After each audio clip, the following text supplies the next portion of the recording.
¿Algún antecedente? Ya hablo. Sí, ya. Hola, buenas noches. Buenas noches, Doctor, doctor. buenas noches. ¿Cómo están? Buenas noches. Buenas noches. Buenas noches. Perdón. Bueno. Hoy vamos a conversar sobre traumatismo y empezaremos a hablar sobre el traumatismo renal. Es importante que ustedes tengan una noción general sobre este tema porque en los inicios del ejercicio de su profesión, algunos trabajarán en emergencias, quizás harán una residencia de cirugía general o de alguna especialidad. Entonces, dependiendo dónde usted labore, tendrá más opción de ver casos más serios porque ciudades pequeñas son raros, muchos accidentes, son raros casos complicados. Bueno, puede suceder, pero en las ciudades grandes es donde confluye, como si es más grande, el número de población mayor, más conflictos, más problemas, es natural en toda ciudad grande. Entonces habrá accidentes, traumas. Lo ideal sería que no ocurra, pero es muy difícil y muy difícil todavía en nuestro medio decir que no podemos controlar, que podemos tener menos accidentes de tránsito. Es complicado, porque todavía tenemos que educarnos mucho para evitar que tengamos muchos accidentes. Y entonces a veces en esos accidentes pues puede estar afectado el riñón.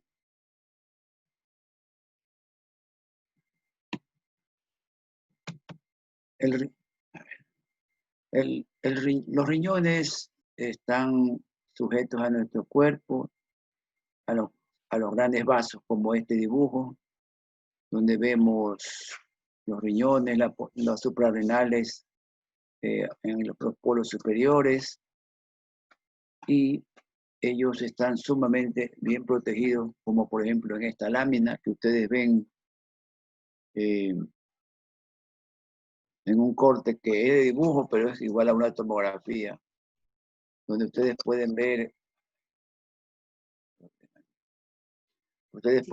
el riñón en un corte, en el riñón derecho. Ustedes ven ahí el área hepática.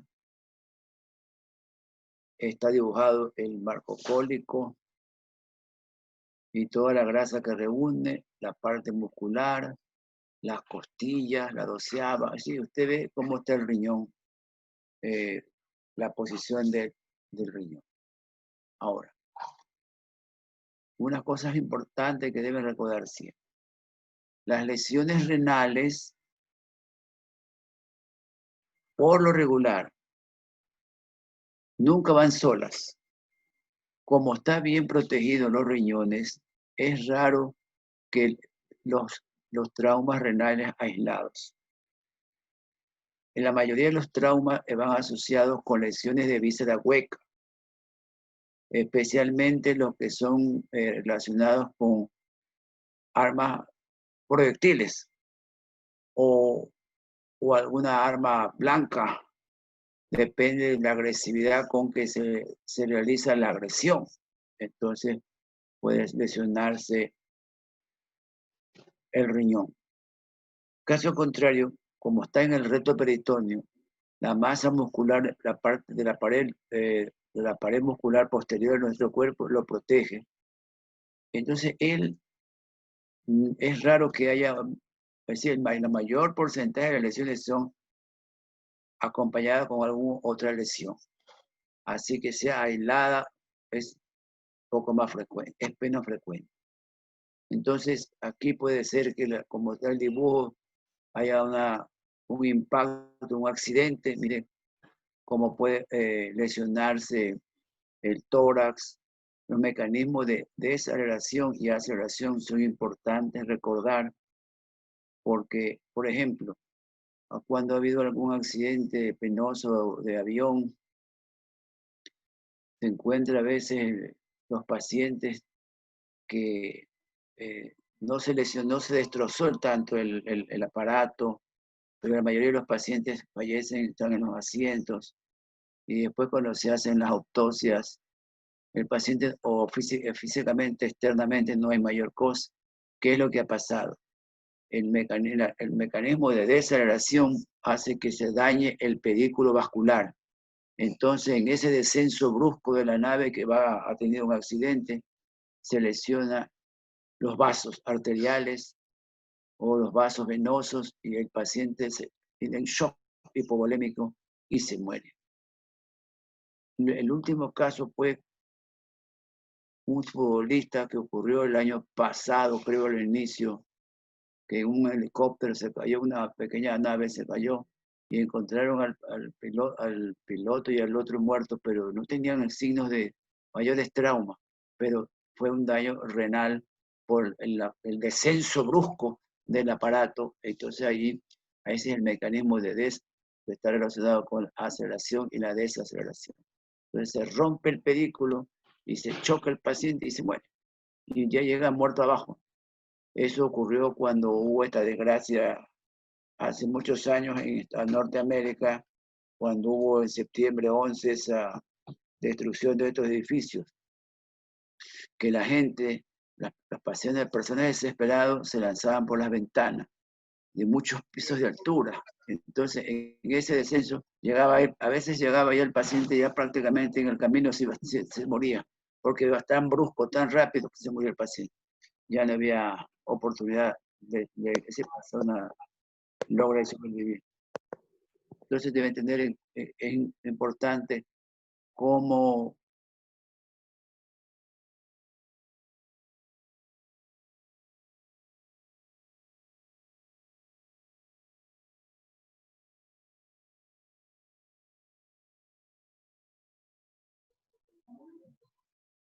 Doctor, apagó el micrófono por si acaso.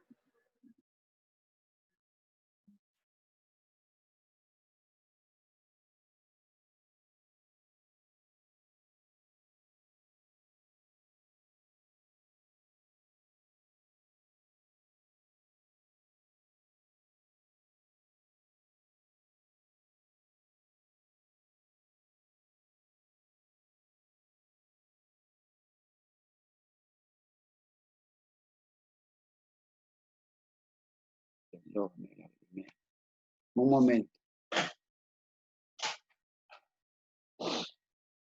Me la estoy ahí, hermano. Y el ojo, no sé por qué.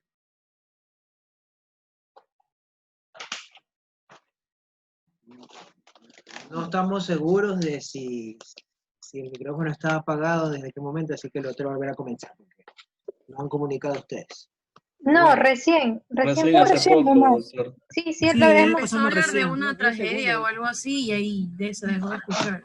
Ya, doctor Gemel. Aquí, doctor, no en la anterior. No, doctor, en la siguiente diapositiva nos quedamos. Ya, En la siguiente. calma, ya va a comenzar de nuevo entonces. Ya.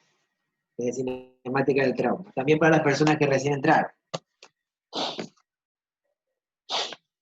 Ojo. ¿Qué le pasa? Ya. Bueno. No. Les explicaba que en concreto las lesiones renales siempre se presentan con otros traumas porque el riñón está sumamente bien protegido. Debemos recordar cómo puede lesionarse el riñón. Por ejemplo, aquí en un impacto, en un choque, ese movimiento brusco, la energía que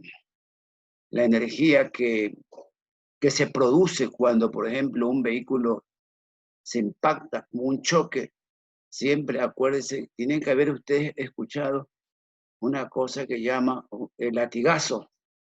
El latigazo. Entonces el paciente a veces se impacta, al principio no siente nada y después tiene un dolor pélvico o en el tórax, porque la fuerza con el impacto, esa onda de fuerza rebota sobre el cuerpo de la persona o por la pelvis y se lesiona. Se lesiona, a veces hay desplazamientos de cuerpos vertebrales y el paciente puede hasta levantarse, salir del vehículo y después tiene un problema y llega a tener como unos dolores como una ciatalgia. Es por el impacto, ¿no? Es el latigazo que sufrió la onda como de choque que rebota sobre la persona.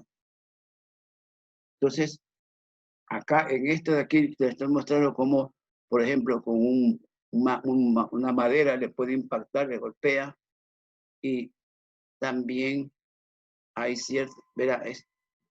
hay ciertas actos de violencia o que se aprenden, por ejemplo, en las artes marciales. Y acuérdense lo que ocurrió hasta hace un mes y medio, cuando la policía norteamericana aplicó la fuerza sobre un señor de color y falleció cuando le puso la rodilla. Entonces, la compresión de aquí de la carótida hizo que el paciente tenga ese espasmo y el paciente se murió. Acuérdense. Entonces, si hablamos de eso, las fuerzas especiales o las artes marciales pueden causar un golpe en determinados puntos de nuestro cuerpo, la muerte súbita. Por ejemplo, si usted le da un golpe así como está aquí en el dibujo, en el plexo solar, usted es capaz de provocar la muerte a esa persona, en el plexo solar. Entonces, ¿no? Entonces usted debe recordar todo esto cuando usted ve trauma. Ahora, aquí le ponemos nosotros una foto, un dibujo de todo lo que puede causar en una lesión renal, como los proyectiles, la arma blanca, ese dibujo que está en medio, esa foto, así es un cartucho de un arma que dispara los perdigones. Ahí está. Para ahorita. Hay 100, en un cartucho de estos, hay 100 de esas municiones. 100. Porque alguna vez tuvimos pacientes de perdigones, entonces le dije al familiar del paciente que yo quería ver cuántos hay. Entonces el paciente me tuvo la paciencia de la visita, me trajo un cartucho y lo abrimos y contamos. 100 municiones hay en ese cartucho. Entonces, ahora en la actualidad ya no se ve lesiones por perdigones porque los actos de violencia, los actos de venganza ya no se resuelven con estos tipos de armas que causaban lesiones, pero muchas veces no provocaban la muerte. Ahora ustedes saben muy bien que hay otro estilo, penosamente, que es el sicariato, ¿no? Que la persona el individuo que lo contrata va directamente a acabar con la persona por quien le han pagado que lo asesine. Pero antes, las cuestiones personales, qué sé yo, de familia, de bandoleros, se usaban mucho las escopetas, las armas que usaban perdigones, entonces causaban algunas lesiones serias porque no que el que causaba el daño no quería ser juzgado o apresado por matarse, no. Se quedaba, diríamos, no se hacía un problema de tipo de juzgado, legales, cárcel, porque era una lesión de perdigones. Pero por eso, repito, ahora ya no se ve herida de perdigones muy aisladamente. Arma heridas de arma blanca puede lesionar el riñón, pero acuérdense que cuando entra un proyectil, no solo el arma, el proyectil no va recto, sino que dependiendo de la velocidad que vaya, dependiendo en qué parte entra, puede tropezarse, por ejemplo, con costillas, entonces se desvía el proyectil dentro del cuerpo hacia otro lado y lesiona otra parte. Entonces, cuando llega un paciente herido, usted tiene que revisarlo y muchas veces si está entrando en shock, tiene que hacer una laparotomía exploradora y tratar de rescatar al paciente y siempre tiene que buscar el agujero o el orificio de entrada y de salida. Ahora, si se quedó adentro, pues ojalá lo encuentre y lo entrega, pero y ya no lo puede guardar, sino que eso es una evidencia para si es un asunto legal, ¿no? Todo eso que usted en cirugía encuentra, lo tiene que ser depositado, guardado, porque eso es una evidencia para asunto legal. Esto sobre las armas, seguramente quizás alguna información le dieron en medicina legal. Las armas penetrantes con arma blanca todavía pueden ocurrir, pero depende de la agresividad con la que se provoca el daño.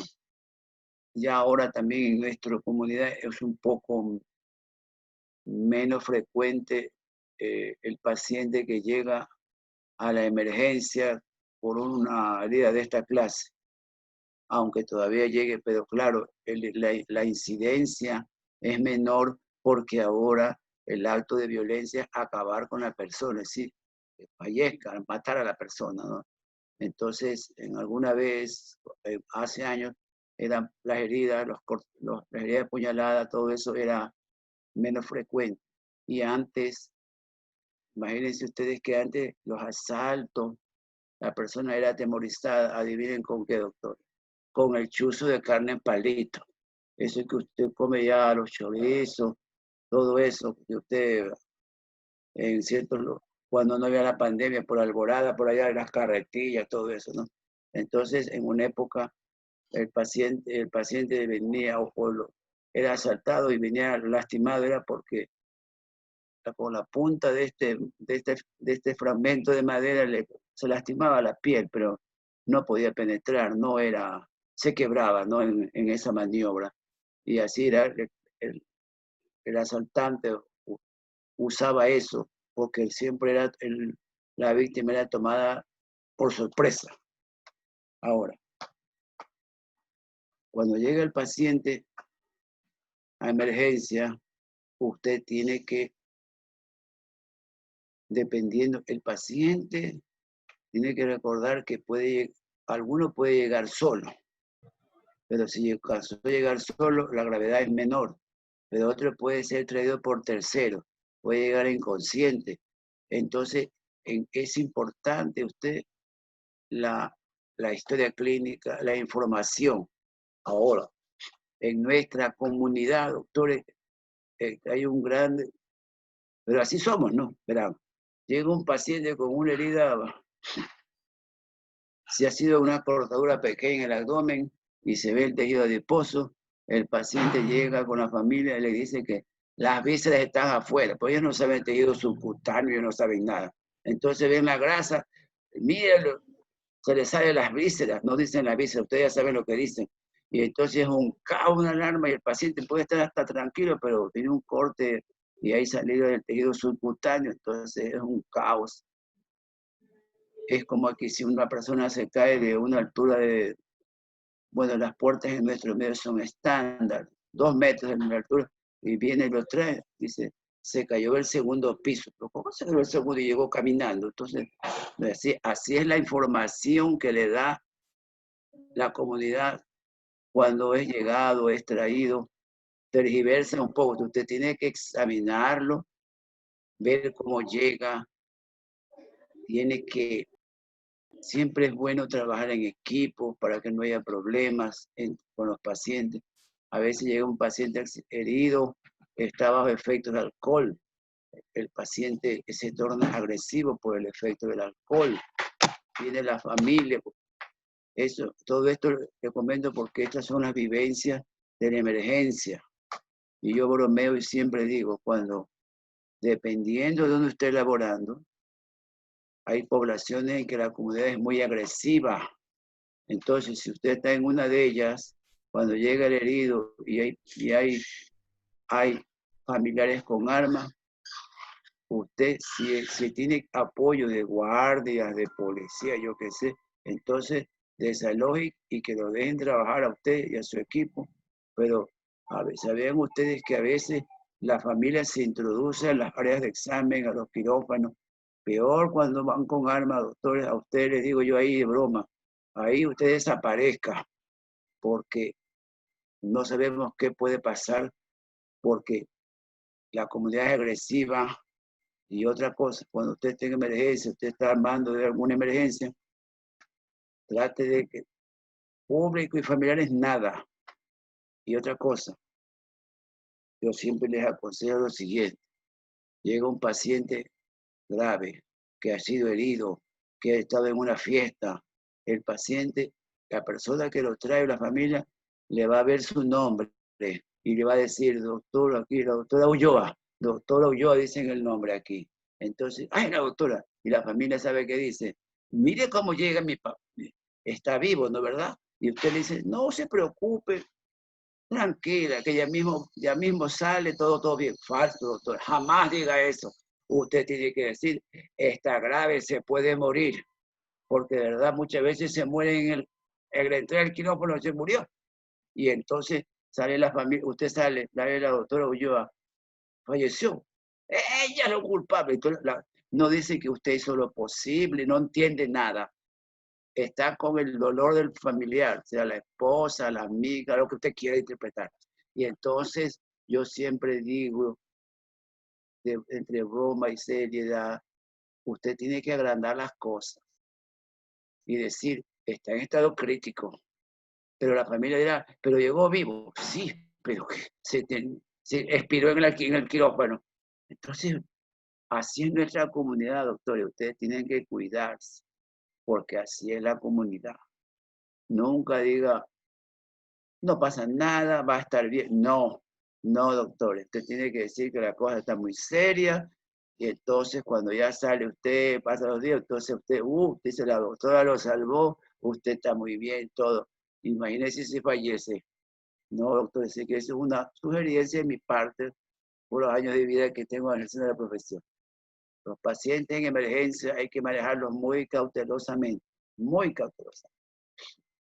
Bueno, entonces, bueno, esto es algo de medicina legal que deben recordar porque los proyectiles entran, tienen un agujero de entrada, agujero de salida. Hay un esquema ahí de los calibres, pero eso no interesa, sino eso ya es medicina legal. Lo que sí, repito, si usted atiende a un paciente y le trae un proyectil, tiene que guardarlo como una evidencia, porque eso le va a pedir, si es por acto delictivo, intento de asesinato, eso es importante para las investigaciones de la Fiscalía, la medicina legal. Entonces usted tiene que examinar al paciente. Aquí, por ejemplo, ve un paciente en el área lumbar, una equimosis en una foto pequeña. En la otra foto usted puede ver un hematoma a nivel de la región lumbar, flanco izquierdo.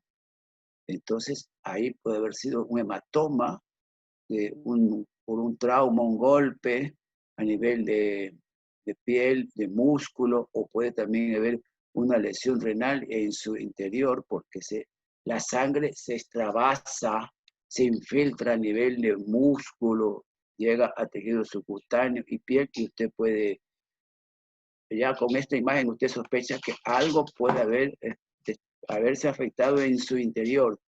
Y lógicamente que usted lo primero que tiene que hacer es estabilizar al paciente, ¿no? Lo primero que hay que hacer es ver los signos vitales, cogerle una vía y enseguida valorar todo de acuerdo a la información de quien lo trae, o si lo encontró la policía porque capaz fue atropellado. Todo es importante para tratar de hacer un diagnóstico y un diagnóstico preciso y manejar al paciente. Ahora, la hematuria es el mejor indicador de una lesión traumática, pero no siempre. A ver, hace muchos años en los libros que aún yo tengo acá, muchos viejos, decía, si hay sangrado, es trauma. Es como cuando si hay hematuria, Y no hay, es decir, si hay un sangrado, es un tumor. Si no hay sangrado, no es tumor. No, así no es. En algunos puede haber una hematuria, pero en otros, por ejemplo, se dañó el ureter, se seccionó el ureter de un riñón. La orina ya no va a bajar y el riñón está golpeado y dañado y el ureter seccionado. La orina que llega es del riñón sano y el riñón está lesionado arriba. Entonces, no quiere decir, no es algo así, sine qua non que hematuria, 6 sangrados es trauma. No, no, no, no. Puede haber un sangrado microscópico. Entonces usted tiene que evaluarlo. Por eso he puesto el grado de hematuria y la gravedad de la lesión no se correlaciona en todos los casos. En el 36% de las lesiones de los vasos secundarios a traumatismo contuso no se detecta hematuria. Así que puede haber una lesión vascular, pero no hay una sangre. Entonces, eso es importante. Así, lógicamente, que si usted tiene, como en la foto, una hematuria así macroscópica, de ley está pasando algo, porque ya hemos dicho que normalmente nosotros no tenemos que tener hematuria nunca. Si sea el antecedente, usted le coloca un catéter, porque tiene que colocar una sonda vesical, usted, aquí sale la orina con sangre, algo está pasando. ¿Qué está pasando? ¿Qué pasó? Entonces, lo más importante es cuando llega el paciente, lógicamente los exámenes básicos son indispensables. Los exámenes son básicos. Siempre, primero, exámenes de sangre.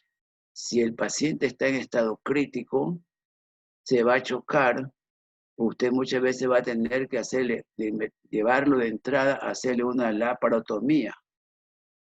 Lo ideal sería que usted le puede realizar una tomografía apenas llegue. Penosamente, no en todos los centros disponen de un tomógrafo, pero quizás usted puede disponer de un ecógrafo para hacer un rastreo violento, pero igual no siempre no hay a la mano un ecógrafo. Entonces, con un ecógrafo usted le hace un rastreo y por eso le he comentado que usted debería tener una capacitación básica de ecografía para recordar cómo es la imagen de un riñón normal, cómo es la imagen de un hígado normal, cómo es la imagen de un vaso, de un páncreas, de la vesícula, de la vejiga. Entonces, si usted tiene una idea básica, al hacer un rastreo, usted ve que se ve una masa alrededor, en el polo. Entonces ya tiene idea, aquí está el problema. Si pongamos que no está claro, usted le hace una ecografía bilateral, ve el hígado, el vaso, todo. Aquí está, ya está. Ya se orienta porque seguramente capaz tienen que con su equipo intervenirlo, pero ya está orientado. Vamos, parece que el vaso está roto, vamos, se va a atacar después de, si es posible, pues viene hemorragia, o tendrá que sacar el vaso, pero el norte de su atención es salvar al paciente. Su norte es conservar, rescatar al paciente, que no fallezca el paciente. Ese es el objetivo suyo. Y tiene que trabajar rápido, muy rápido, y debe estar capacitado para tratar de la mejor manera de tener una hemorragia, porque el paciente va a morir es por un shock hipovolémico, que a veces se torna irreversible y el paciente puede fallecer. Entonces, la clasificación más sencilla que les puedo yo sugerir que lo recuerden, nosotros decimos que hay una contusión. Es decir, el paciente tiene un golpe, así como está el dibujo, una contusión que está la cápsula, hay lesión de la cápsula, hay una pequeña sangrado. Esa es una contusión por un golpe, una caída. A veces puede una persona tener una caída en casa, algo doméstico, se cae de una escalera, de una escalera pequeña y se golpea de un lado derecho, izquierdo y tiene dolor. Y a veces hace un eco y tiene un hematoma es un pequeño, es una contusión renal, pues que eso se va a mejorar sin ningún proceso ni ninguna intervención.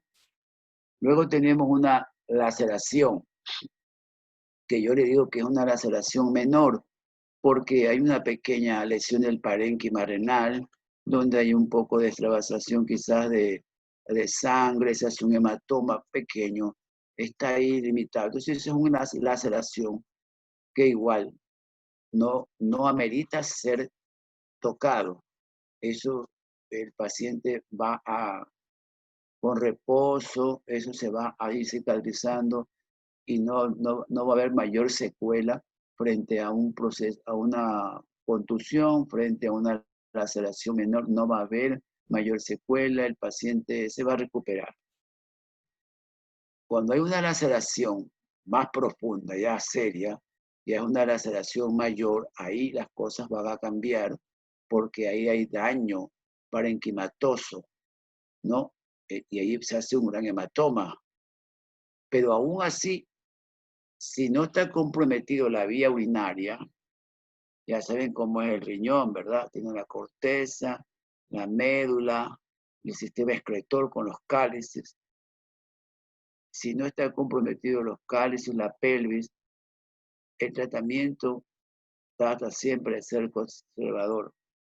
Durante años y en la actualidad, las lesiones renales, cuando son aisladas, nosotros tratamos, y en el mundo entero, se trata de tener una conducta conservadora. Pero doctores, yo le digo eso es en teoría, en la charla que estoy dando. Una cosa es en teoría, la idea que conservemos el riñón, porque los riñones no tienen precio para el ser humano. Debemos siempre tratar de que los dos funcionen bien y tener los dos bien. Entonces, se trata de que tenga una actitud conservadora, tratar de no extraer un órgano, tratar de ser conservador siempre. Pero, como repito, eso es teoría. Otra cosa es cuando usted está en el ruedo allí, en la pelea, y lo más importante, frente a un trauma que existe, por ejemplo, abdominal, que va acompañado con otras lesiones de víscera hueca, lo importante es encontrar donde yo digo la llave está abierta. Supongamos que tiene una lesión hepática, tiene una lesión esplénica, está comprometido también el riñón izquierdo. Entonces usted tiene que tratar de cerrar la llave que lo está chocando al paciente. Y si tiene que sacrificar el riñón, va a tener que sacrificar el riñón, porque él es el que está saliendo toda la sangre y se va a morir el paciente chocado. Entonces usted tiene que colocar un plan en la arteria y sacar el riñón. Lo más importante es salvar la vida del paciente, salvarlo. Y si hay que sacrificar el riñón, pues la decisión está respaldada porque es el riñón o la vida de ese paciente. Ahora, lo que estoy diciendo es teoría. Repito, otra cosa es cuando usted tiene el paciente abierto y trabaja con su equipo y ve en qué condiciones está el paciente y qué se puede hacer o qué se debe hacer, repito, para que el paciente salga con vida del quirófano y usted lo recupere. Pero en todos los eventos que uno va, cuando se habla de ese capítulo de trauma, se trata de ser muy conservador. Ahora se han diseñado una serie de gasas hemostáticos que si está fraccionado y no hay daño de las vías, de los cálices, nada, lo empaquetan y lo dejan ahí forrado y salvan el riñón. Pero ese tipo de esos materiales todavía en nuestro medio no están a disposición de ningún centro. Pero es porque se ha diseñado, es porque se hace lo imposible para conservar el riñón. Entonces, puede haber una contusión, una laceración menor, una laceración mayor, y puede haber una lesión de pedículo.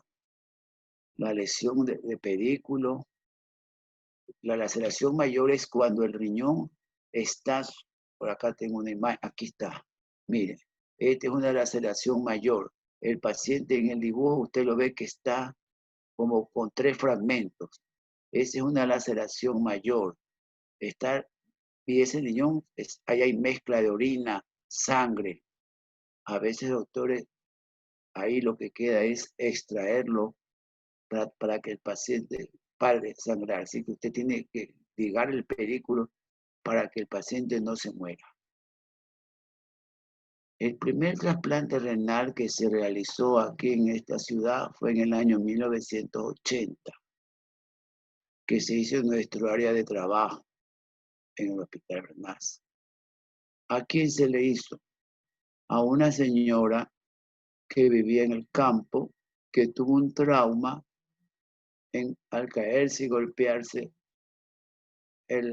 la fosa lumbar, el área de la costilla, en la región lumbar, se cayó de la canoa y se golpeó el riñón derecho, el área derecha. Y se fue trasladada a Guayaquil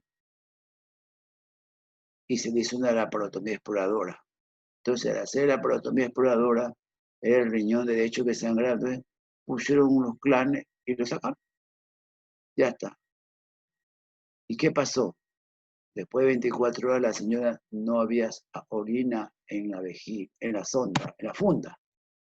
Entonces, en esa época, que capaz está mal hidratada, que hay que ver la presión venosa central y todos esos detalles, y los clínicos y todo, y la señora no orinó 24 horas. Entonces vinieron el nefrólogo vino y dice, esta paciente va a entrar en insuficiencia renal aguda. Entonces llamaron a interconsulta. Yo en esa época era médico rural, pero faltaba mucho porque me quedaba, no, y me multaron algunas veces porque me quedé en el hospital y dejaba el puesto de trabajo porque era muy lejos de sindicatura rural. Bueno, entonces le sacaron el riñón, pidieron interconsultología y lo primero que tenemos que hacer nosotros es hacer una endoscopía para mirar la vejiga, para ver el orificio del meato. Y la sorpresa fue que la paciente no tenía meato del lado izquierdo.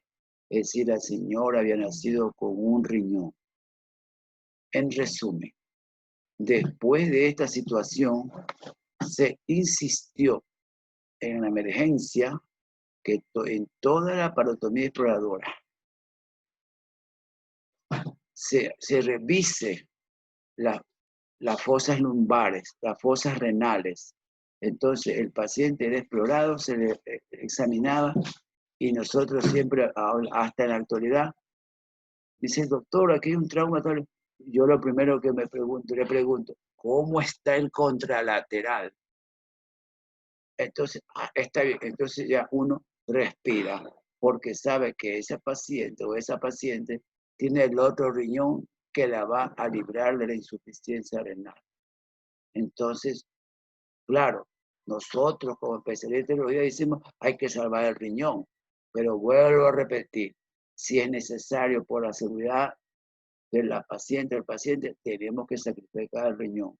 Pero lo más importante es ver que el contralateral esté viable, porque en caso contrario, habrá que hacer lo imposible para conservar el riñón, así sea la mitad del herido, del lesionado, porque ese riñón es el que lo va a mantener a la persona lejos de la máquina, porque ese pedacito que tiene de riñón lo va a mantener libre de la insuficiencia renal. Entonces, en una maceración a veces es difícil tratar de rescatar, depende de dónde usted está laborando, todo lo que disponga, si se puede, maravilloso, perfecto, pero si no, tendrá que ser extraído. Entonces, cuando usted tiene un paciente traumatizado, repito, lo ideal es darle la reanimación rápido antes de que se complique, transfundirlo, y usted tiene entonces que pedir imágenes. Tiene que pedir imágenes. Ahora, lo ideal sería una ecografía, lo mejor una tomografía, pero tiene que ser ya. Lo ideal sería que en el sitio donde usted está elaborando, ahí haya un tomógrafo. Ahí existe un tomógrafo en la emergencia, porque usted hace una tomografía y así de manera rápida, usted sabe que el paciente se lo pone en el tomógrafo y en 5 minutos le ha hecho un barrido de todo, un barrido. Y si el paciente no tiene la urea y la creatinina elevada, usted le pone el contraste y el riñón en 2-3 minutos ya está captando el contraste y usted puede tomar las imágenes para ver si hay extravasación, para ver si no se sale del parénquima como aquí en la foto el contraste. Entonces cuando ustedes ya estén listos, estén ejerciendo, sean directores, sean ministros, entonces preocúpense de que en todos los hospitales exista, o en los sitios donde hay mucha comunidad, porque hay más problemas, que haya tomógrafos. No podemos estar, pues no se debe, no se puede hacer que el paciente esté en una institución y tienen que mandarle en la ambulancia a hacer la tomografía a otra parte. Por favor, doctor, pero penosamente todavía esta situación sucede aquí en nuestro medio. Bueno, entonces, las imágenes. Aquí hay otra imagen que usted ve, hay una lesión del riñón del lado derecho, está fragmentado y contraste y se extravasa. Abajo hay un gran hematoma renal que engloba al riñón. Hay una imagen de mayor densidad alrededor. Eso es un gran hematoma perirenal. Entonces, usted tiene que dependiendo lo que pase, cómo está el paciente, usted tiene que ver qué solución le toma. Si el paciente tiene evidencia que, porque verá, normalmente, ¿cómo lo va a controlar el paciente? Supongamos que llegue estable, está pálido, sospecha, ya está esperando que le tome la tomografía. Usted le hace una biometría. El paciente está estable, está esperando ir a la tomografía, quizás va al tomógrafo y regresa, lo ve pálido, sudoroso, usted le vuelve a pedir otra biometría. Y si la biometría indica que está bajando el hematócrito, usted tiene que entrarlo a operar. Ese paciente se le va a chocar. Entonces, como he puesto aquí, hematoma en expansión, hematoma perirenal pulsátil. Acuérdese que el organismo, nuestro cuerpo es perfecto. Si hay un sangrado, van a venir la sangre y el mecanismo de coagulación va a venir y a tratar de formar ahí un coágulo, una masa que trata de frenar la salida de la sangre. Así es nuestro organismo, va a defenderse, pero llega un momento que ya no puede. Entonces, la absoluta es si el paciente sangra. ¿Cómo puede tener una idea del sangrado? Con el examen de sangre que le haga constantemente. Y lógicamente, los signos vitales, la saturación. Lo ideal sería que el paciente llegue donde haya la infraestructura para tener un pulsoxímetro, para tener todo el asunto del control cardíaco. Pero, ¿por qué no soñar? Así debería ser, ¿no? Debería ser. Bueno, las indicaciones relativas es si hay extravasación de orina, si hay no está el diagnóstico tardío de lesión renal. Entonces, si el paciente, usted tiene que saber discernir qué va a hacer. Ahora, si el paciente tiene hay algunas indicaciones relativas, usted tiene que hacer una exploración quirúrgica. Muchas veces ocurre de noche.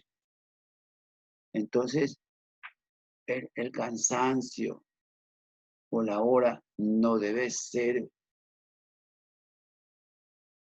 que predomine antes de solucionar un problema. si el paciente tiene que entrar a las 2 de la mañana al quirófano, usted lo tiene que entrar. Si tiene que entrar a las 5 de la mañana, lo tiene que entrar. No puede decir, lo voy a dejar para el que viene de la guardia siguiente, porque seguramente usted se va a las 7, el colega viene a las 7:30, mientras revisa, y a las 8 se murió, pudiendo haberse salvado porque siguió sangrando. A veces en este tipo de accidentes usted tiene que tomar la decisión cuando hay el momento preciso para que el paciente logre salir de ese trauma. Entonces aquí son unas imágenes de lo que puede pasar, lo que se puede hacer, ¿no? Y como digo acá, si es necesario relaciones de los grandes vasos, el hígado, el páncreas, el intestino, se puede identificar y estabilizar antes de la exploración renal, ¿sí? Todo esto, como repito, es doctores teoría, para que tengan una idea, pero las decisiones se hacen ahí, en el momento, frente al caso que usted está participando, que en algún momento usted coordinará esa solución o está ayudando en otro momento, opinando para tratar de solucionar una lesión renal, un caso complicado de la lesión renal, porque siempre las lesiones severas en la vida del paciente está en juego. Entonces, si el paciente, a veces hay que sacarle, aquí yo resumo lo siguiente: en las lesiones renales extensas se debe indicar una nefrectomía cuando la vida del paciente se ve amenazada por los intentos de reparar el riñón. Significa que usted tiene un trauma, el paciente se está chocando y sigue sangrando, y usted le dice, yo le voy a hacer un bordato, no. Si el paciente se está chocando, tiene que sacar el riñón, pero porque está amenazando la vida del paciente. Como he dicho como 4 veces, ya no voy a repetir, esto es teoría, repito, es teoría. Las cosas se deciden en ese momento que está ocurriendo la situación, ¿no? Entonces, depende de la seriedad del caso, puede haber una acumulación de orina, como aquí, urinoma, puede haber sepsis porque se va a mezclar la orina con la sangre.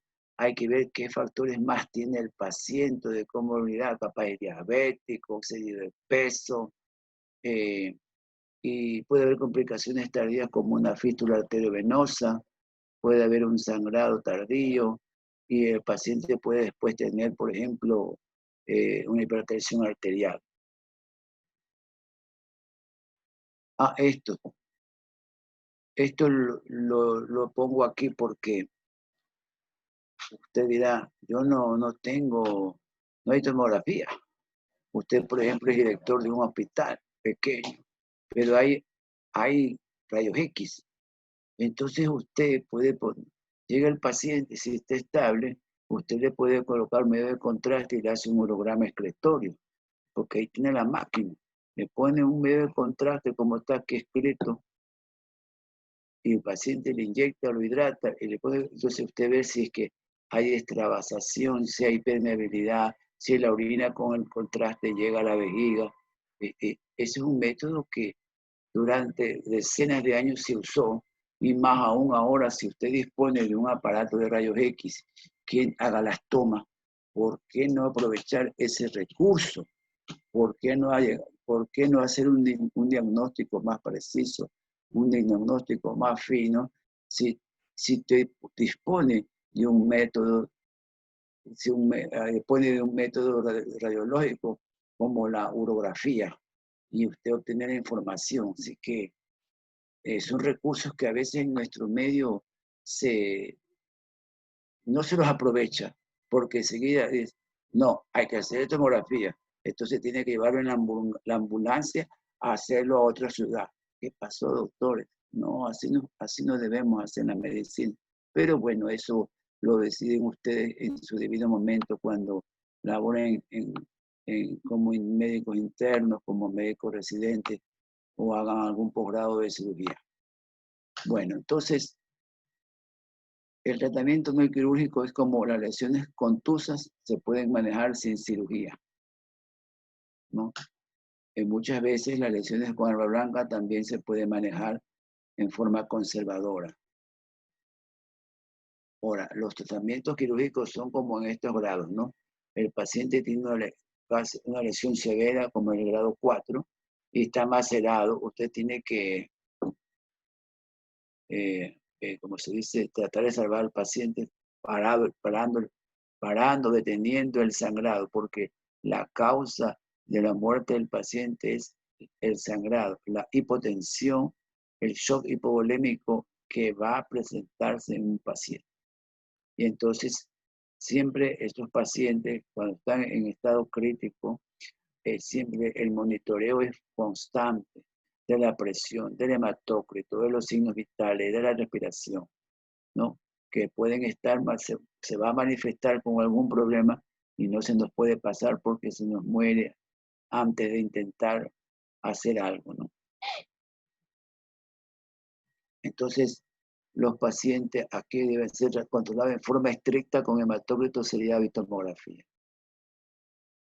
Nosotros hemos tenido, con suerte, en estos últimos meses, año pasado, como unos 2 casos que no los hemos operado. Se organizó todo. Ahora, alguno ha presentado una complicación, que es una aparición de una fístula arteriovenosa. Esa es una complicación de un trauma renal, una comunicación, en inglés es el shunt, una comunicación entre la arteria y la vena.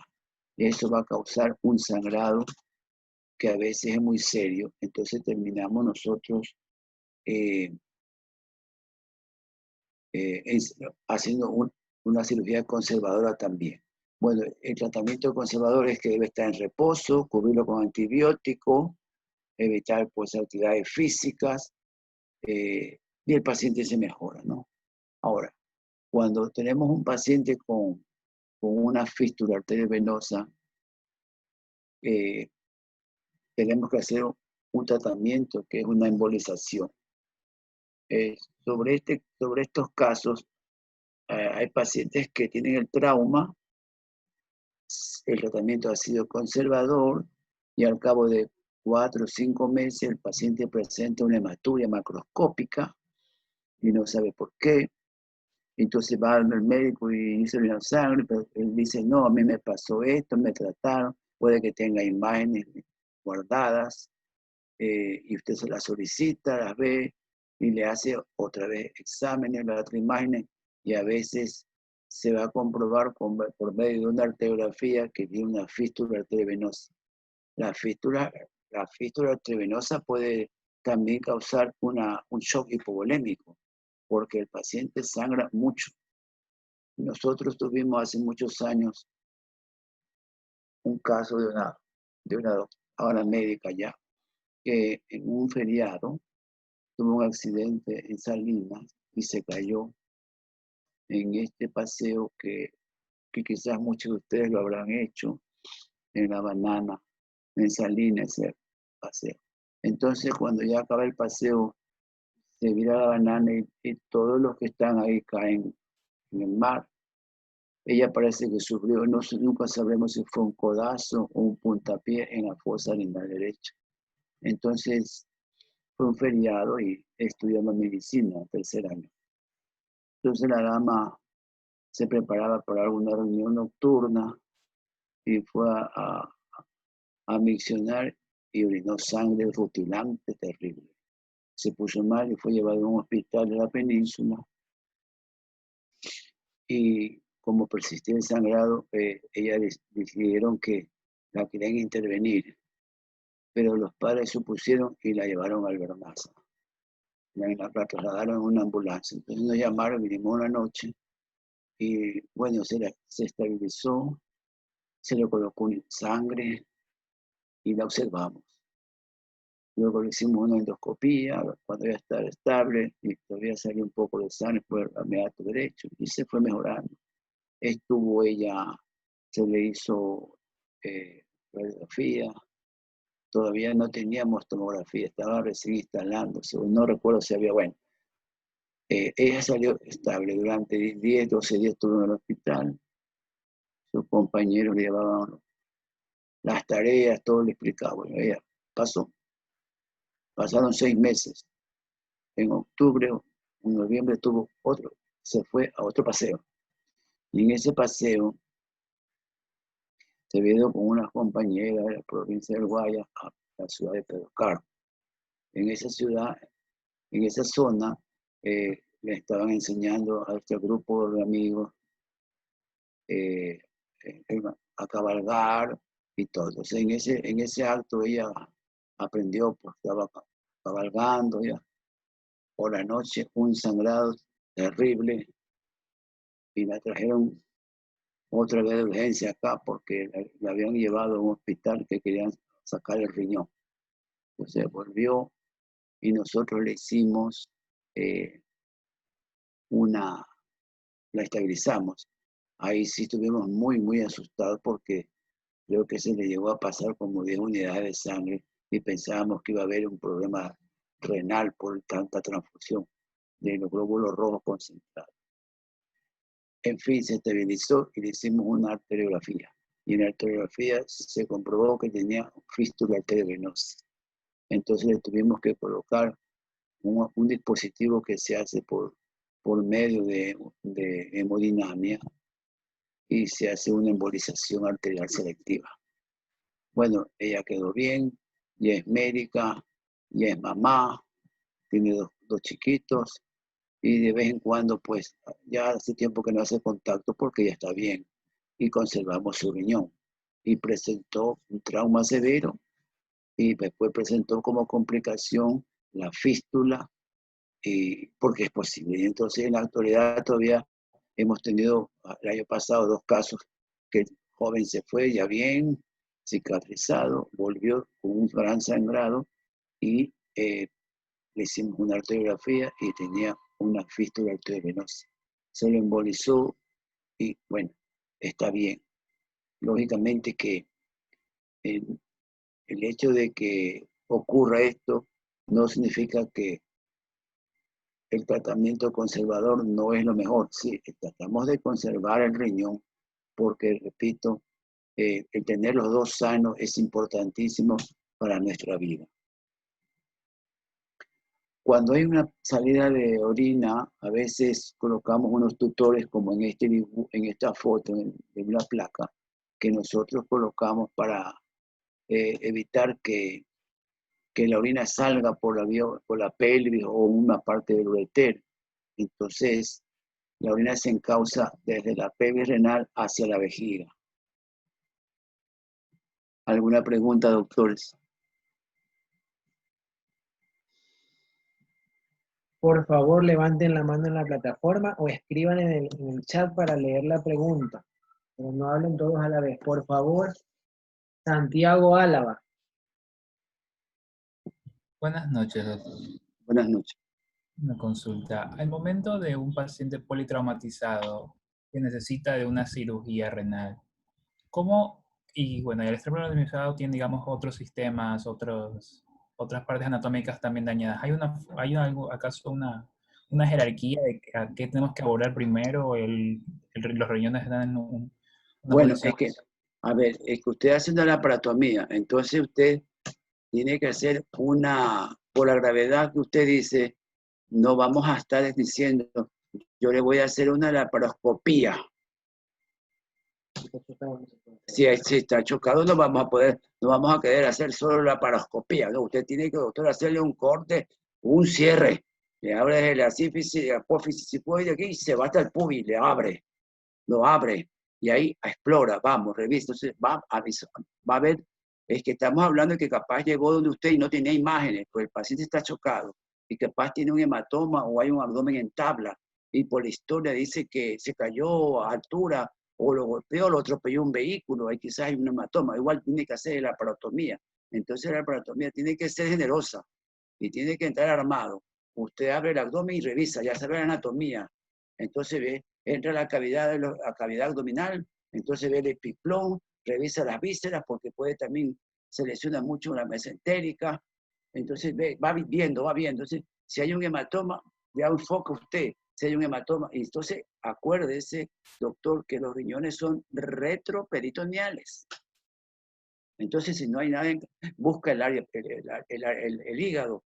Si hay mucha sangre, tiene que lavar y buscar y tener compresa, porque en las hemorragias así, la compresa, si esa toallita que llamamos compresa, es la que nos ayuda mucho. Hacemos compresión para inhibir, porque a veces no se va a ver con detalle la arteria. No, usted tiene que, si ya ocurrió el accidente, hay un gran hematoma, usted ve un gran hematoma, entonces ahí está la lesión. Entonces, aquí, por ejemplo, dice, supongamos que es el vaso, hay un gran hematoma acá por el hipocondrio izquierdo, y entonces está comprometido el vaso, va revisando, entonces se va trabajando, va viendo, entonces si está el vaso hasta que sangra, entonces ahí tendrá que hacer una presión, porque siempre la presión para preparar el material que va usted a usar, todo lo adecuado para poder sacar un pedazo, o a veces en los casos del vaso hay que sacar el vaso, tiene que llegar a la esplénica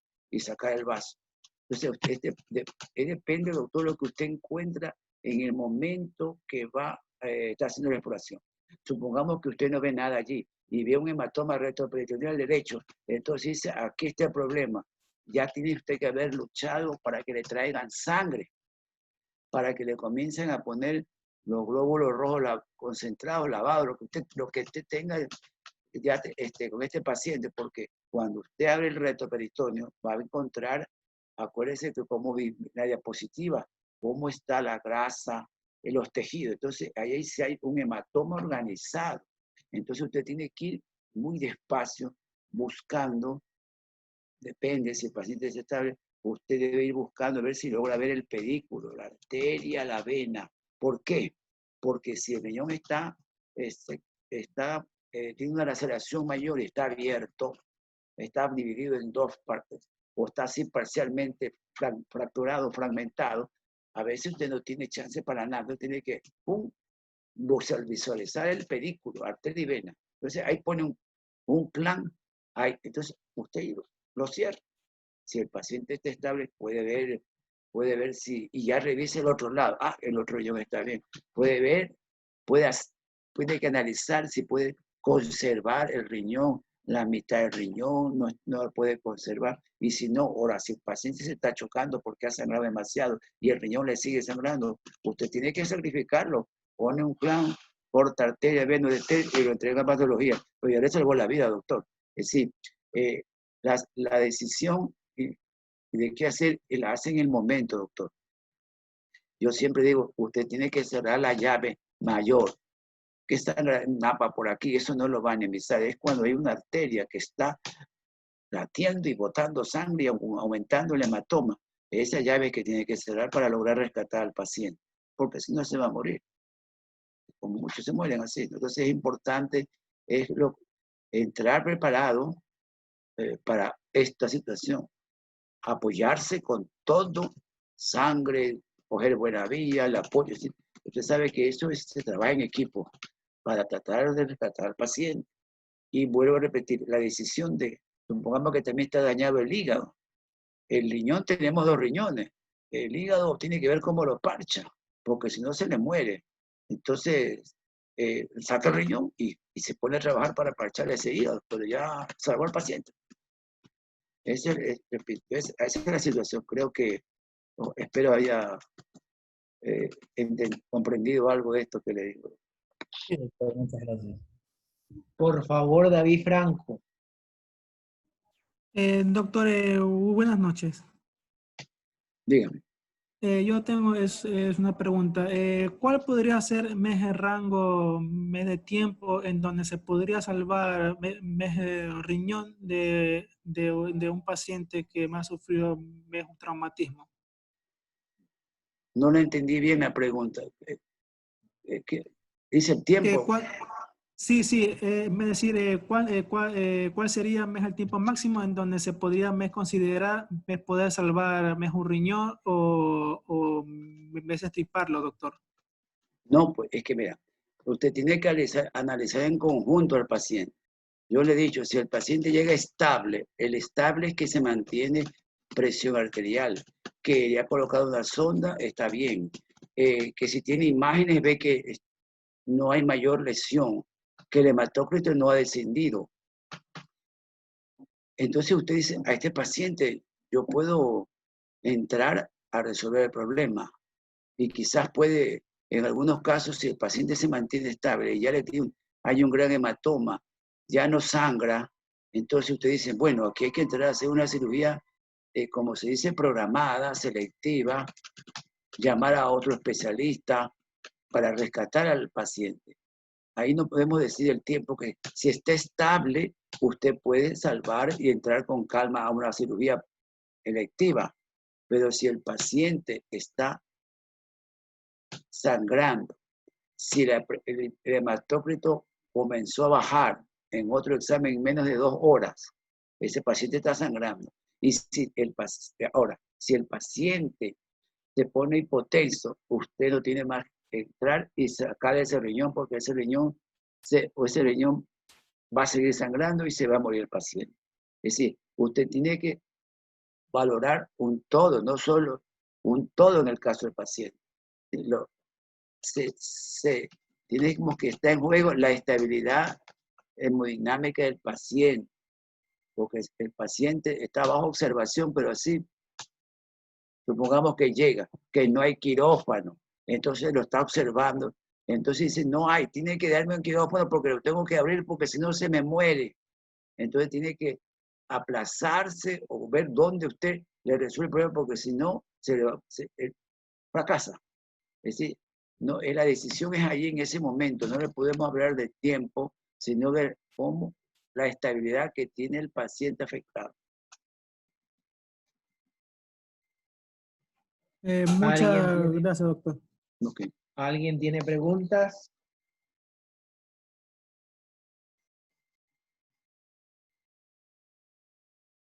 Aproveche y no se quede con la duda. Veamos presión de ureter un poquito.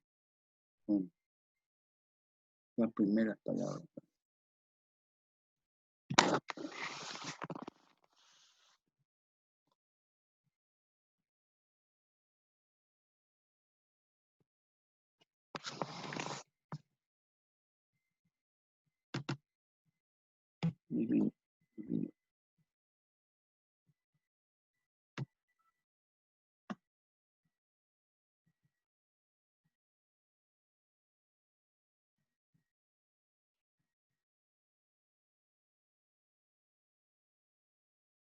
¿Qué te digo?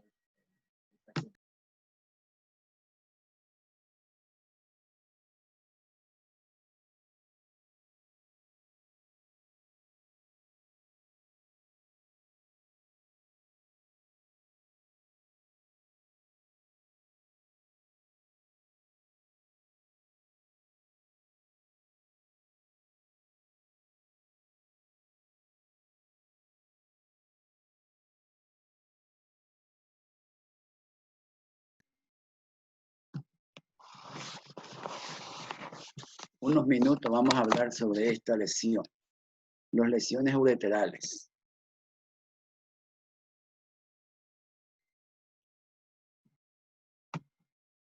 A ver, doctor. Los ureteres. Nuestros ureteres están situados como parte de la vía urinaria en el recto peritoneo. Los ureteres cumplen una función maravillosa que es conducir la orina desde el riñón a la vejiga. Ellos están sumamente bien protegidos y las lesiones que pueden presentarse en el ureter, el mayor número de las lesiones son causadas por iatrogenia médica. Nosotros, los médicos que hacemos alguna actividad quirúrgica, podemos lesionar los ureteres. El 90% de las lesiones ureterales son causadas por iatrogenia médica, doctor. Por eso usted nunca habrá escuchado a veces que se lesionó los ureteres. No. Cuando hay, claro, ciertas lesiones de los ureterales son por lesiones de proyectiles, por ejemplo. Que entra un proyectil, entró y laceró y pasó lesionando el ureter. Pero son contados los casos que ocurren de esta lesión. Puede también ser un arma cortopulsante que entró con saña y el paciente era delgado, porque si es gordito, mucha grasa, no le lleva, salvo que, ¿cómo entró? Porque hay resistencia de tejido y todo, salvo que sea un alto terrible de agresivo, para con la punta del puñal lesionar el ureter. Entonces, la mayoría de las lesiones ureterales son causadas por nosotros los médicos, el grupo de médicos que hace algunas cirugías. La presencia de malformaciones de la vía predisponen a un trauma, ¿sí? Pero también las lesiones o las malformaciones son un hallazgo, porque está comprobado que muchas alteraciones, no alteraciones, sino muchas malformaciones son compatibles con la función del órgano y con la vida del paciente o de la persona que tiene esas malformaciones. Y muchas de ellas se detectan por una evaluación, pesquisar otra cosa. Son hallazgos incidentales. Apareció, ay, no he sabido que el riñón ha estado ectópico, o no he sabido que ha tenido riñón en herradura. Ya. Entonces, la lesión de los ureteres puede también, por ejemplo, puesto aquí, por una lesión directa, sección directa con un proyectil, pasar y daña la circulación y la isquemia, ¿no? Por algún problema, un trauma severo de columna, porque acordémonos que paralelo a las apófisis transversas van bajando los ureteres. Pero las lesiones que más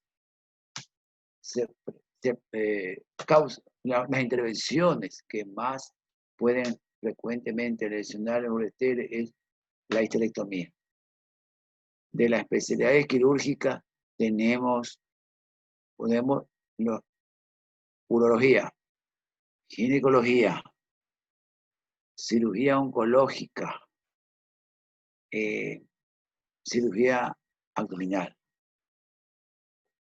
Este grupo de intervenciones, alguna de estas intervenciones podemos, sin querer, sin intención, nadie hace una cirugía para dañar algo, pero puede accidentalmente lesionarse el ureter. Y las lesiones como la histerectomía, las intervenciones como la histerectomía, accidentalmente puede ser el ureter ligado, seccionado. Entonces, esto hay que tener presente, porque las lesiones de ureter que son provocadas por iatrogenia médica se han producido,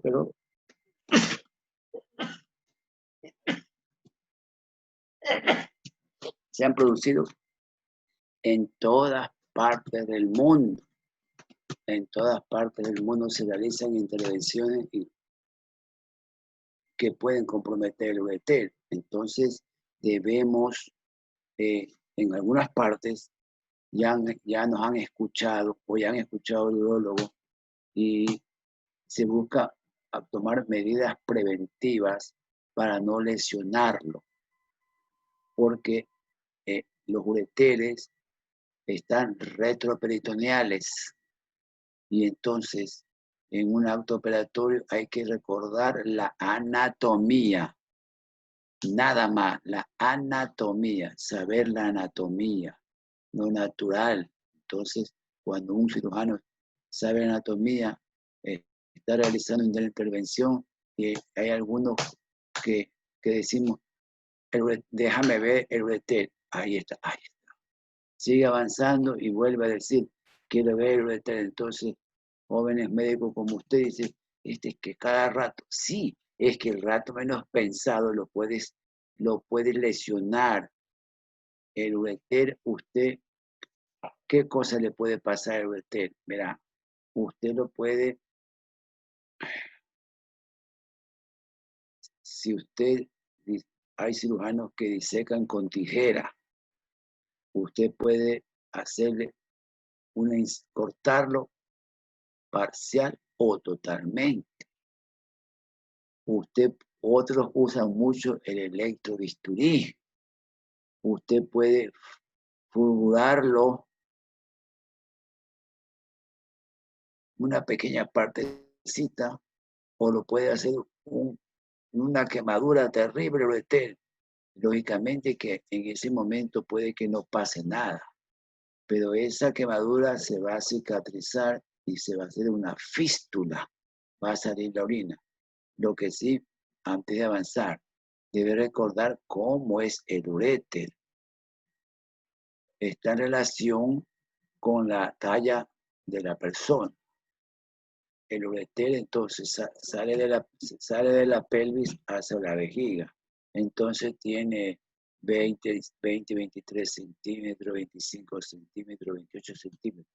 Depende de la talla, la altura de la persona. Si es más bajito tendrá 20 y en el niño es más pequeño. ¿Sí me explico, no? ¿Sí me entiende? Entonces, y nosotros para que usted no se olvide, lo comparamos como un equipo de venoclisis. Lógicamente que no es látex, él lo que hace es llevar la orina desde la vía urinaria superior a la vejiga. Esa es su maravillosa función. Entonces, usted puede seccionar con tijera, fulgurarlo, lo puede ligar parcial o totalmente, lo puede comprimir parcialmente, porque a veces se usa separadores o retractores metálicos y usted puede ser muy agresivo y comprimir, el ayudante comprime o separa fuerte las paredes abdominales dependiendo de la cirugía que se está realizando. Entonces usted lo puede dañar, lo puede clampear transitoriamente. ¿Cuándo ocurre eso? En un acto operatorio se produce un sangrado. Entonces, lo ideal, doctor, sería que usted se clampee o coja el vasito sangrando en forma selectiva. Pero a veces hasta el cirujano más experto se puede ofuscar. Entonces se colocan planes en bloque, y ahí hasta el ureter, y ahí lo bloquea. Ya pasa el sangrado y se da cuenta, chispa, lo he clampeado, lo afloja. En algunos, dependiendo del instrumental, puede no lesionar. En otros puede ser suficientemente grosero el instrumento, la pinza, el plan, lo que usted haya usado para frenar ese sangrado, puede causar una isquemia.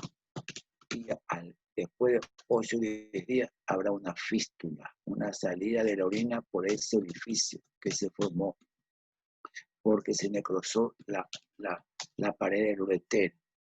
Entonces es importante saber anatomía y recordar que se puede lesionar cuando se realiza alguna de ellas. Y se ha comprobado estadísticamente que la cirugía ginecológica, la cirugía oncológica de la región pelviana femenina, hay más facilidad, no más facilidad, sino que por anatomía puede sin querer leccionarse el ureter derecho e izquierdo. Si algunos realizan una cirugía oncológica y van a hacer una extirpación de ganglios y se encuentra que hay una adenopatía Y ahí dentro de esa gran masa ganglionar que usted la quiere sacar como parte de un tratamiento, entonces, ¿qué ocurre? Puede sin la más mínima intención lesionar el uréter que está metido en ese tejido y durante la decisión usted lo puede lesionar. Debe recordar eso los que en algún momento vayan a hacer cirugía, ¿no? Esta información que usted debe recordar. Hay que prevenir las lesiones, en especial con la relación con las arterias uterinas y ovarios. Aquí, eso hay que observar todo ese detalle, ¿no? Ahora, antes de avanzar, yo le digo que, por ejemplo, nosotros intentamos durante mucho tiempo en nuestra área, los pacientes ginecológicos a veces llegan con una fístula ureterovaginal, vésico-vaginal. ¿Y qué pasó? Se hizo histerectomía y se lesionó el uretero. Y entonces, en otras partes del mundo, va a hacerse una histerectomía ampliada. El área de ginecología hace interconsulta, a urología le dice, vamos a realizar el viernes una histerectomía. Entonces ellos nos lo mandan porque ellos quieren que nosotros le coloquemos un tutor en el uretero para que cuando ellos disequen, los palpen, lo sientan. Ahí está un catéter colocado dentro del uretero. ¿Sabían ustedes, doctores, que existen unos catéteres luminosos, que se los coloca una hora antes, media hora antes de que vaya al quirófano la dama para hacerse una cirugía en la región pélvica? ¿Y por qué son luminosos? Salen a través de la uretra, se lo afronta con una sonda y tiene al extremo externo como una conexión. Entonces, cuando ya está en el acto operatorio, está cubierta, todos los campos, todo eso, ya va a entrar al rectoperitoneo, el cirujano dice, préndale. Se prende y usted va a ver en el rectoperitoneo, así como alguna vez usted habrá visto aquí en el norte o ha volado de noche, llega, entonces la pista está iluminada para que el avión llegue al aterrizaje, está iluminada la pista. Bueno, acá se pone esos catéteres para que el cirujano, el ciego no es cirujano, ¿verdad? Entonces el cirujano ahí vea el camino y no lesione el uretero. Lógico que el costo de ese catéter es oneroso y no disponible pues para el bolsillo de las instituciones nuestras. Entonces en Europa costaba hasta el año 2010 que fue 160 euros. Entonces, bueno, por allá habrá el dinero, pero acá no lo podemos disponer. Entonces nosotros decidimos, pongámosle unos tutores que se exteriorizan a través de la vejiga y están durante el proceso, la intervención. Lógicamente que son puestos con todo el aseo y la higiene normal, pues no, en quirófano, colocados.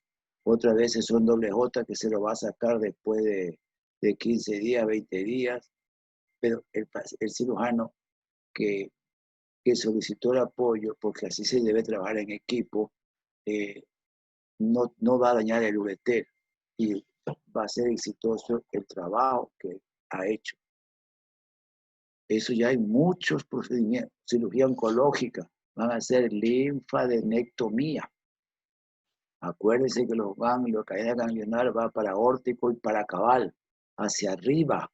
Entonces yo dice, ponme los dos catéteres para poder entrar a hacer la linfadenectomía, que es selectiva, que capaz hay masas, o ya se ha dado radioterapia y quedan restos, entonces hay que sacarlos como parte del tratamiento complementario de un paciente oncológico, que se hace todavía en la actualidad y se seguirá haciendo. Entonces le ponemos los catéteres para que el médico, el oncólogo, cirujano, se oriente y ahí lo ve y lo sienta, aquí está. Entonces trabaja con tranquilidad y no hay ninguna iatrogenia, que siempre esto es algo involuntario que se puede cometer hasta el mejor cirujano que hace una intervención. Entonces, debemos recordar esto, ¿no? Por ejemplo, aquí está en este dibujo, ahí está el colon, se lo ha levantado y ahí está el ureter hacia atrás. Entonces, cuando, por ejemplo, nosotros sacamos un segmento de intestino para corregir una diverticulitis o que ha habido una fístula, el cirujano que trabaja con nosotros a cada momento, ¿dónde está el ureter? ¿Dónde está el ureter? Y nosotros, aquí está, aquí está. ¿Por qué? Porque sabe que él, en cualquier mala maniobra o disección o clampeo de un vaso puede lesionar el ureter y complicar el acto quirúrgico y complicar lógicamente el caso, ¿no? Por eso se insiste en recordar esta lesión del ureter, que por lo regular es un accidente. Aquí la cirugía vascular también puede lesionar en una disección. Cuando se coloca un bypass arterial, a veces sin querer pues se va a lesionar el ureter, ¿no?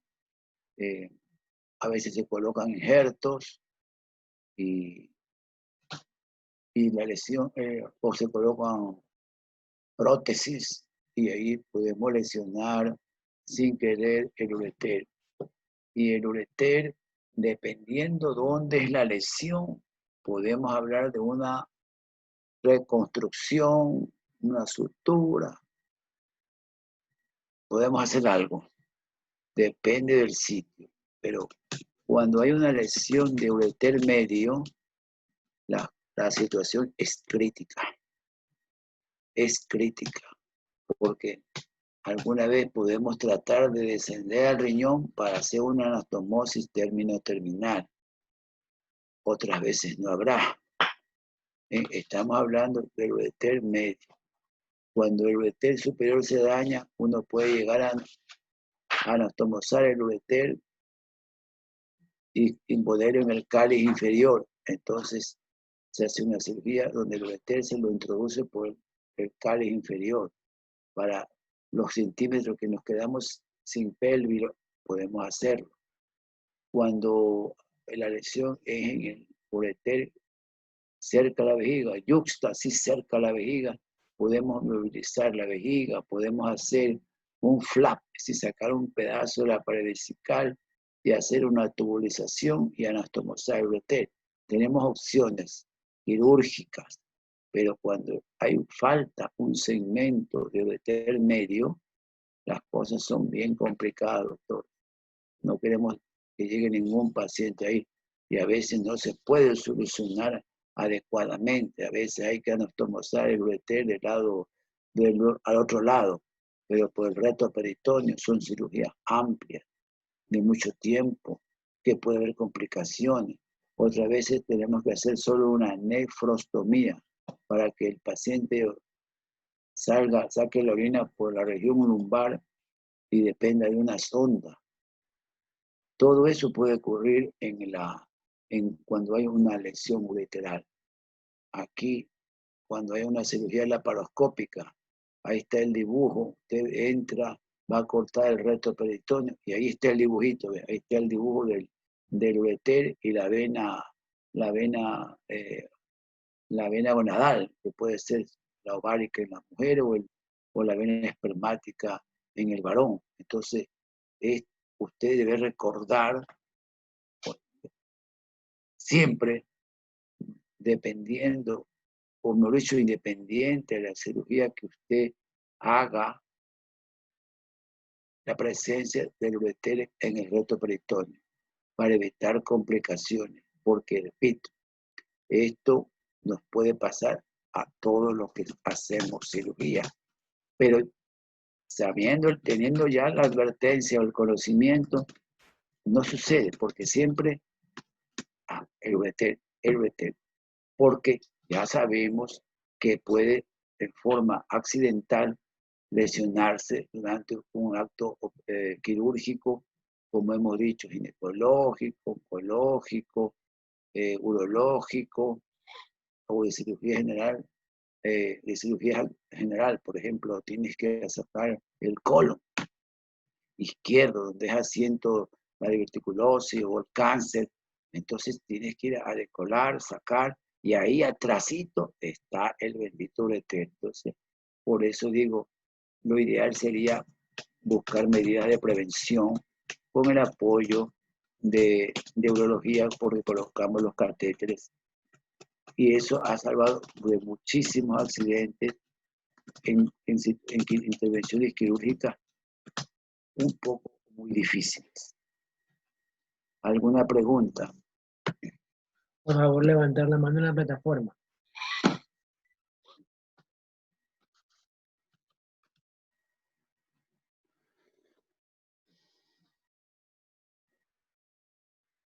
Bueno, doctores, entonces continuamos mañana, ¿no? Vamos a continuar sobre las lesiones ureterales y avanzar sobre otros traumas de otras estructuras de la vía urinaria. ¿Ok? Así que buenas noches, doctores, descansen y mañana otra vez nos reunimos. Buenas noches. Gracias, Sí, doctor, muchas gracias. Doctor. Gracias, doctor. Hasta luego. Buenas noches. Gracias, Hasta doctor. luego. Doctor, cuídese. Buenas noches, gracias igualmente. Buenas noches. Bueno, trato de mandar mi mensaje.